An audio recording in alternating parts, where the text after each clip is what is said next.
Good morning, everyone. How great is this? Live, in person, shaking hands, clinking glasses. It's great to be here with you all. It's also nice for me because for the last 2-3 years, a lot of the conferences and talks have been through Zoom. And so it's made my life a lot easier because I don't have to look over my shoulder today. I'm a proud father of 2 little girls, and every so often you just see like a little 2-year-old pop their head up behind you.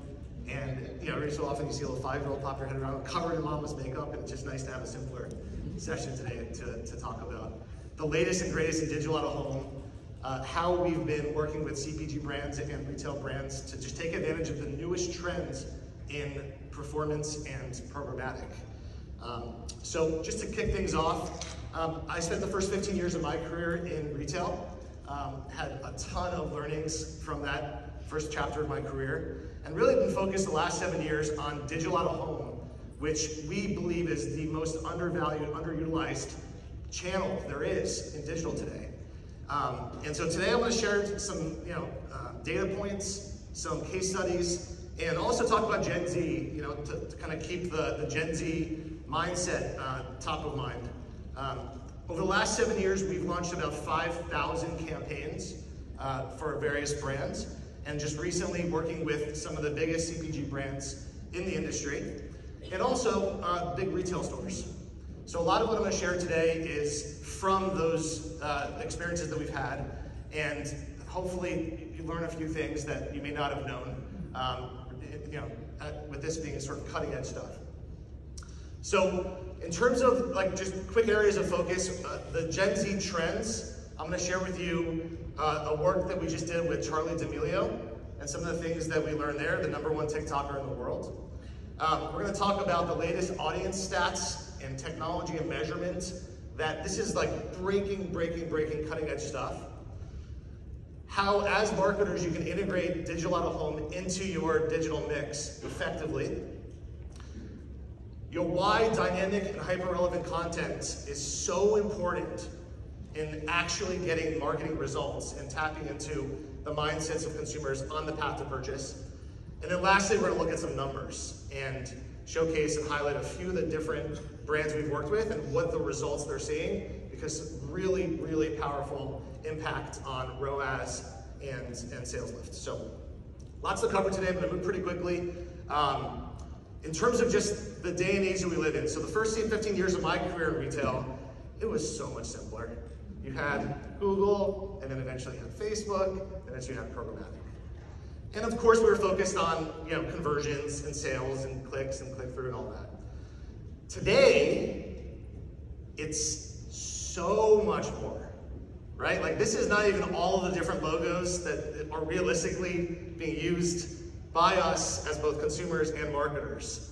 And the amount of things that we have to think about, like privacy, brand safety, and impact and sustainability, all these things have just made it so much more complicated. And the bottom line is that consumer attention is getting harder and harder to obtain. And so as we think about that, 2 big key points that I want to highlight here, and it was touched upon in the last session also, that as a consumer, we are marketed to more times than ever before in history. So 10,000 ads a day, it's just overwhelming, overstimulated. We as people also make 35,000 decisions a day. So think about that. It's just so much. The second is that Gen Z in particular, they are not consuming content the way that millennials did, previous generations did. You're not going to reach them on television. Maybe on CTV on certain channels, but it's just not going to happen there. So knowing these things, we as marketers need to find ways to make an effective communication path to consumers who want to discover our products, want to learn about new products, but it's just becoming harder to do that. So this stat just blew my mind, but it kind of makes sense. Last year, TikTok being the most trafficked website in the world. I mean, think about that. More times than people doing searches on Google are people spending that time in TikTok. And so it's a new world. Like, we all recognize that, and I think that's what makes this conference so great. It's what are ways that we can tap into new channels, do things in a better way, whether it's this Sprite challenge that right now is kind of going viral with Gen Zers. But the fact of the matter is that Gen Z just acts differently. And we need to adjust the marketing playbook so that we can reach them in an effective way and drive the sales and drive the connections that we're looking for. So we spent the better part of the last month working with Charli D'Amelio and her sister Dixie D'Amelio. And personally, prior to this engagement, I hadn't used TikTok as an actual user. So for me, there was a lot of new things that I discovered. And a lot of the stuff I still don't fully understand, but it's cool. I don't need to necessarily. I just need to make sure that we are catering to the mindset. And we're a digital out-of-home platform. We've been focusing on advertising as our core focus, but we just did this partnership where we allowed consumers to put Mother's Day messages up on digital billboards all around the country. And if you have a chance to scan this or reach out to me afterwards, we just created a 2 to 3 minute video that showed what happens when you connect TikTok and Gen Z with digital out-of-home.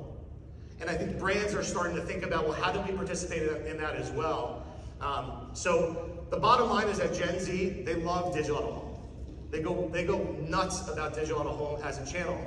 And there's some videos and some things in there that'll kind of showcase what that looks like. But let's put ourselves in the mindset of Gen Z, which I know a lot of these facts came out in the last session.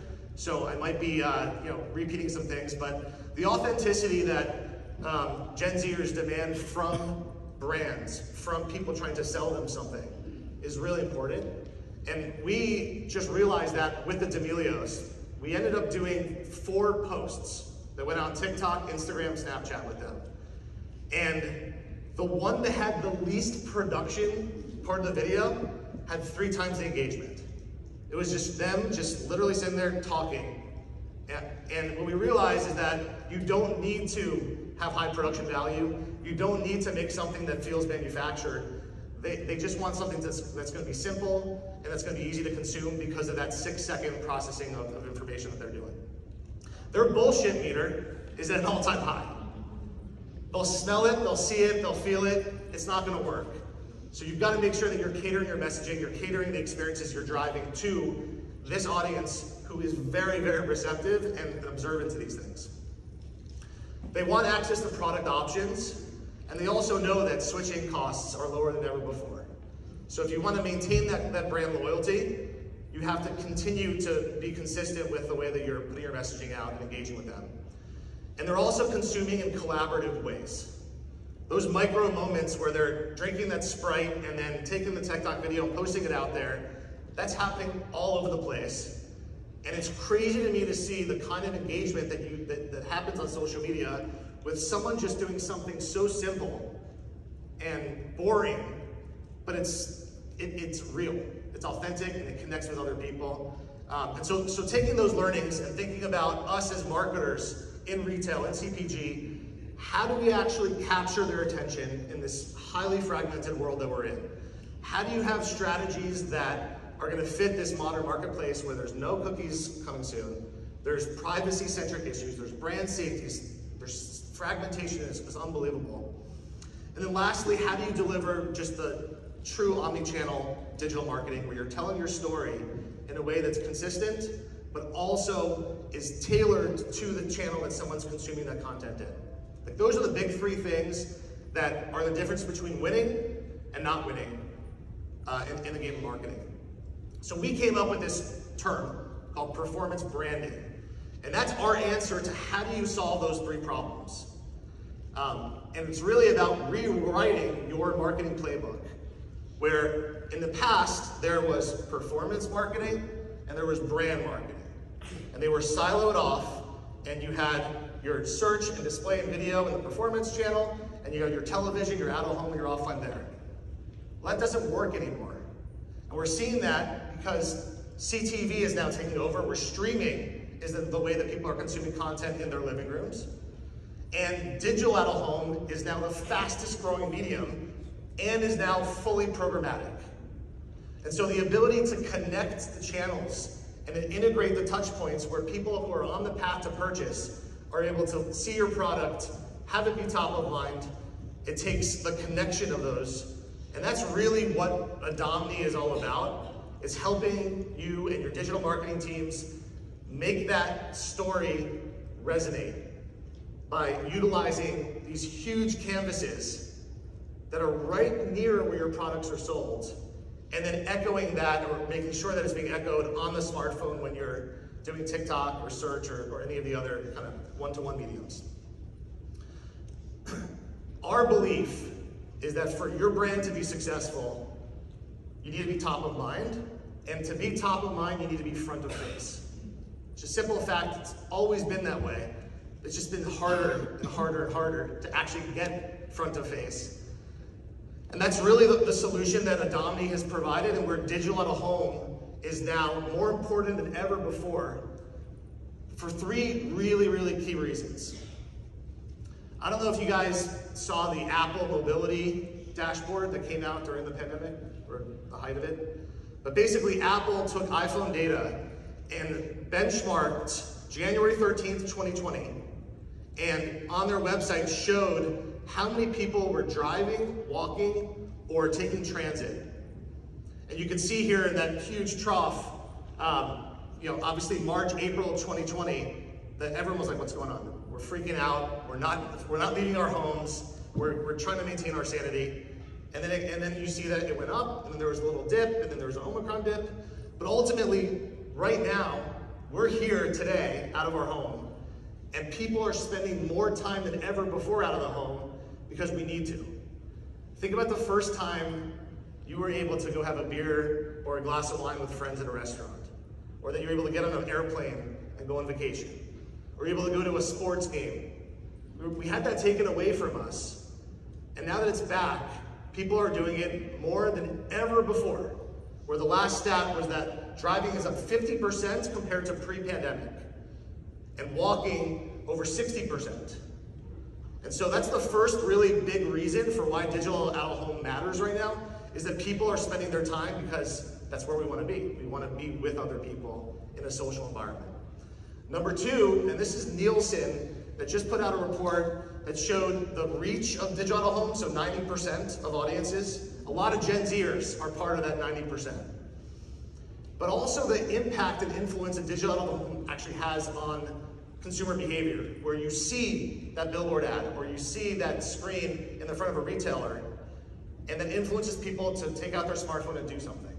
66% of people exposed to out of home take a measured action on their smartphone. 40% do a search in Google. Huge, huge, huge engagement stats that is backed by large data sets that show that the channel delivers that message because it's front of face, and so it's top of mind. And then lastly, this is really spurred on by the pandemic, where so much innovation happened in screen availability. We now have on the Adomni platform 500,000 screens that if you wanted to launch a campaign that starts in 1 hour, you could be in every single DMA in the United States and 27 other countries. And Kylie Jenner just did that. And I'll tell you about that in a second. The other thing that people ask was, what's the CPMs? How expensive is it? Out of home is so undervalued right now. For a $9 CPM, you can have a video impression delivered right in front of your retail location. $9. And right now we have 286,000 screens that are within 1 mile of a retailer. So hyper-targeted, hyper-local, but at scale. In terms of the kinds of screens, some of you might be familiar with out of home, some not, so I just wanted to share a few of the big brand, media owners. Lamar, Outfront, Clear Channel are the big 3 billboard companies in the US. Every single one of their digital billboards is available on the Adomni platform programmatically. And Kylie Jenner did a program with us when she was launching her skincare line, where she said, I want to be in front of every single person the day that my product launches, and I want to change the messaging out. So at 7 a.m. it said, Kylie Skin coming. At 9 a.m. it said, Kylie Skin now available. And then they didn't know when they were going to sell out of the product. So they were constantly watching, and at 3 o'clock in the afternoon, sold out, and they let the campaign run for a couple more hours saying, sold out, product's coming soon. and it instantly turned off the campaign. It had never been done before because it was never possible before, programmatic and digital out-of-home. And that's the power of technology, that's the power of digital out-of-home, where you can reach people in mass, but also have a flexibility to say, I want this to be on or off or in certain markets, just like you're doing on Facebook and online channels. In store, we have over 50,000 screens in retail stores. So one of the more fun recent ones is cooler screens, where in the actual frozen area or refrigerated area, the door is a screen where you can put your product literally inches away from where they're going to make a decision on what product to have. Gas station screens where you're pumping your gas for 3 minutes and there's a video ad, one-to-one being delivered to you with proximity radius targeting. In the stores themselves, whether it's the entryway to grocery stores, it's at the checkout aisle, all these screens are popping up because screens have become so inexpensive and they're all internet connected. And so these are huge opportunities for you to not just reach people on their way to the store, but actually at the store. And then there's the urban panels, whether it's in New York City, the Link NYC on every corner, or it's at shopping malls where if you're a big box retailer or your product is sold in shopping malls, the ability to put yourself in front of consumers in this way, over 6,000 screens that right now, within minutes, are activatable. So scale is a really big deal, and a lot of people don't realize that it's available today. The Container Store is a brand that we just recently worked with, and I wanted to show this quick little kind of bird's eye view where when we talk about path to purchase, the ability for a consumer to say, okay, I'm driving down the freeway and I see the Container Store on 3 different freeway billboards and then a billboard that's right near the store. And those could be day parted, so you don't have to show your ads 24 hours a day. You can only show your ads when the store is open. Or if you know that there's certain peak times where you want to drive traffic into the store, you could do it that way. And then you get off the highway, you go to the gas station, and your ad's being shown there as well, where you have video ads being delivered with audio right within walking distance to the store. And then there's right in front of the actual store itself. So you have the ability to tell a story and deliver that message multiple times within a very close proximity to where your products are sold. And this is how the results follow. You know, we're so focused as marketers on reach and frequency. I would argue that the most valuable element of a successful campaign right now is recency. 35,000 decisions a day. I'm gonna remember on my way to the store what I just saw 5 minutes ago. And this is now available. There's also data. So, we've been talking a lot about, proximity to the stores and targeting in stores, but there's also an element of, I want to determine what is the right time, the right place to have the ads have the most impact. So we partnered with Place IQ and a couple other location data companies and built a product called Audience IQ. And what it does is it enables you to say, here's the demographic, or here's the recent visitation profile of who we're trying to reach, similar to what you would do with a Facebook campaign. And our system will score all the different digital home screens and ensure that you're being placed at the right time with the right screens that's going to target your particular audience.